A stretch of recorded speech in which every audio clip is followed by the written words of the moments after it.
dedicated to Eastern and Southern Kentucky. This is WYMT Mountain News This Morning.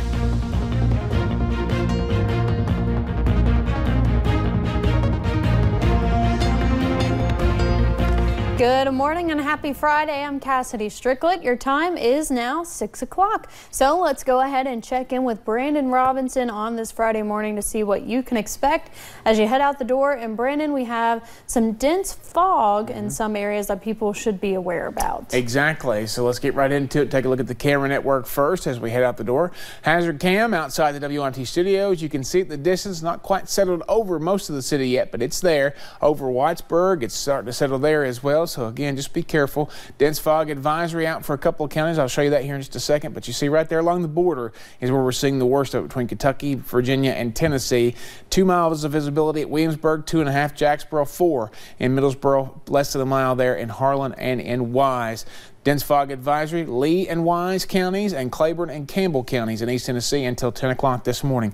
Pinpoint Doppler radar nice and quiet after a busy day yesterday. Temperatures close to 40 in most areas, starting to drop just a little bit now out towards Somerset and some other areas. I think we get down about 39 and drop maybe just a little bit more, about 38 by, again, about 8 or 9 o'clock this morning. Coffee meter, normal day on there. When we get closer to 40, we bump that back up to normal. And then you see back and forth for a little bit, but not a whole lot of climb today under those cloudy skies. I'll have the rest of the forecast, including a detailed forecast of what we think the weekend is going to bring here in just a few minutes. Cass? I know a lot of people are looking ahead to that weekend forecast. Thank you, Brandon. Well, a warrant is out for the arrest of a man believed to be behind the murder of a Knox County man. Troopers say 24-year-old Philip Lee Lewis III shot and killed 25-year-old Gary Medlin. It all happened Wednesday at the A&B Quick Stop in the Gray community. Investigators say Lewis tried to rob the store and shot Medlin as he tried running for safety. If you've seen this person, if you've seen him or know of why he's here or hanging out with someone, we're asking you to contact us. The search for Lewis continues this morning. Troopers tell us he has ties to Michigan and Mississippi, but his connection to Kentucky is not known. Lewis is described as dangerous and may have a weapon. If you have any information about his whereabouts, you are urged to call police.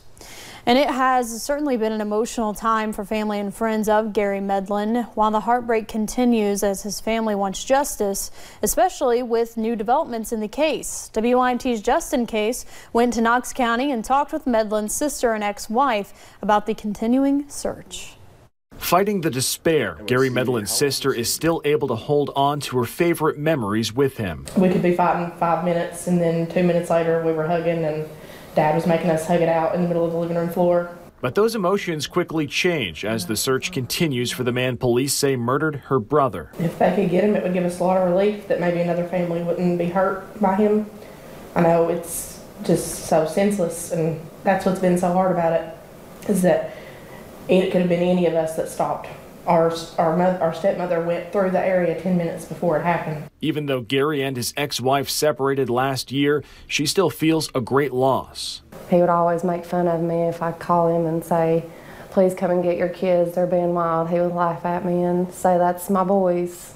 And through all this, family and friends are grateful for the community's support, including their tips being called into police. If it hadn't been for them, they wouldn't have got as far as they've got. It just shows how good of a person he was, that everybody wants help and everybody wants justice for him, not just his family. But even with justice, their family will never be the same. And it's sad that his kids are going to have to grow up without him, but his nephews, they're going to not be around. They don't get the joy of having Uncle Gary anymore. Funeral arrangements are still pending at this time. Now, close friends of Gary Medlin started a fundraiser to raise money for his family and his children. The shirts have the hashtag Justice for Gary. A portion of the proceeds will go directly to his family. If you would like a shirt, we have a link online at WYMT.com. In other news on this Friday morning, 3 people are dead and 1 is injured following a shooting in Davis County yesterday. Owensboro police say they still do not know exactly what happened. Officers were doing a welfare check at a home when they found 2 men dead inside. A woman and another man were rushed to the hospital, where one of them later died. 3 children were also living at the home, but officers believe that they were at school at the time of the shooting. A Cynthiana teacher faces charges after police say she had an inappropriate relationship with a former student. State troopers arrested 37-year-old Amanda Phillips on Wednesday. She is charged with first-degree sexual abuse. Phillips works as a special needs teacher, and the victim was a prior student over the age of 12 at the time of the relationship. The Harrison County School District says Phillips no longer works there.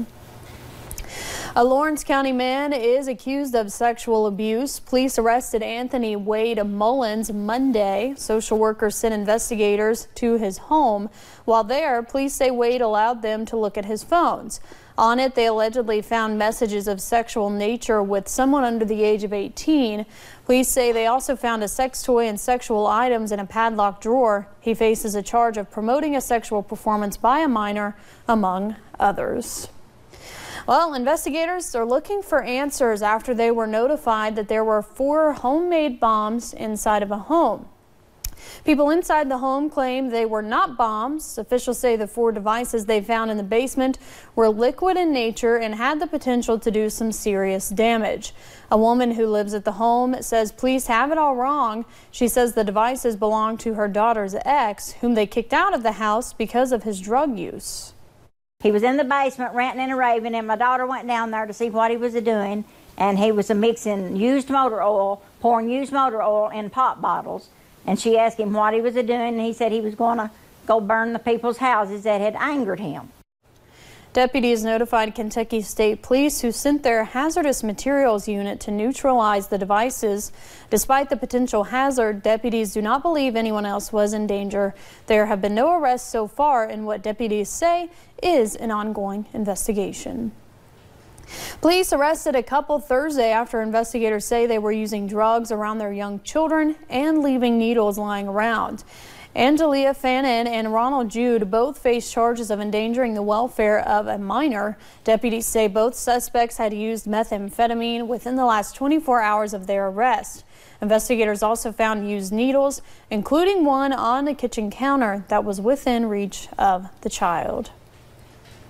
A new report by the CDC ranks Kentucky 4th in the country for drug overdose deaths. According to the report, Kentucky averages about 37 overdoses for every 100,000 people. That puts the Commonwealth at number 4 on the CDC's report. The year before, Kentucky was listed at number 5. According to the CDC, the Bluegrass reported just more than 1,500 overdose deaths in 2017. Only West Virginia, Ohio, and Pennsylvania are ranked ahead of Kentucky in that report.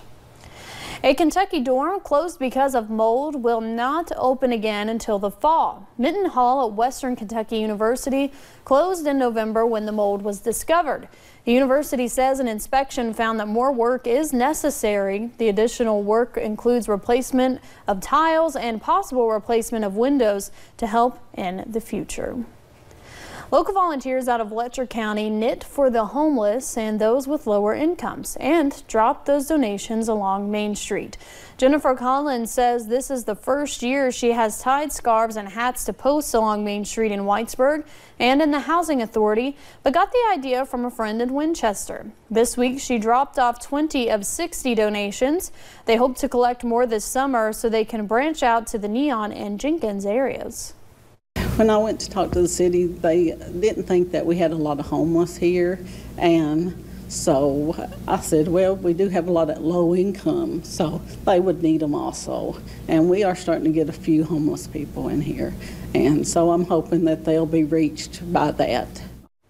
Awesome story. If you are looking to donate yarn or want to lend a helping hand, you can find more information on our website, WYMT.com. And an update out of Louisville this morning on those sunken coal barges. Last month we told you about how 15 coal barges crashed into the Clark Memorial Bridge spanning the Ohio River.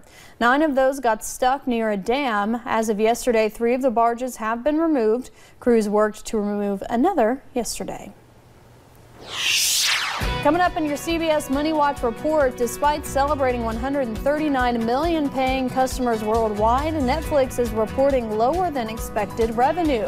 And later in sports, Kentucky women's basketball tries to bounce back from last Sunday's loss with a win on the road against LSU. Those highlights coming up. Oh, we get a break from the rain today. It could cause some issues tomorrow across the region. I'll have the latest threats for your weekend in about 4 minutes.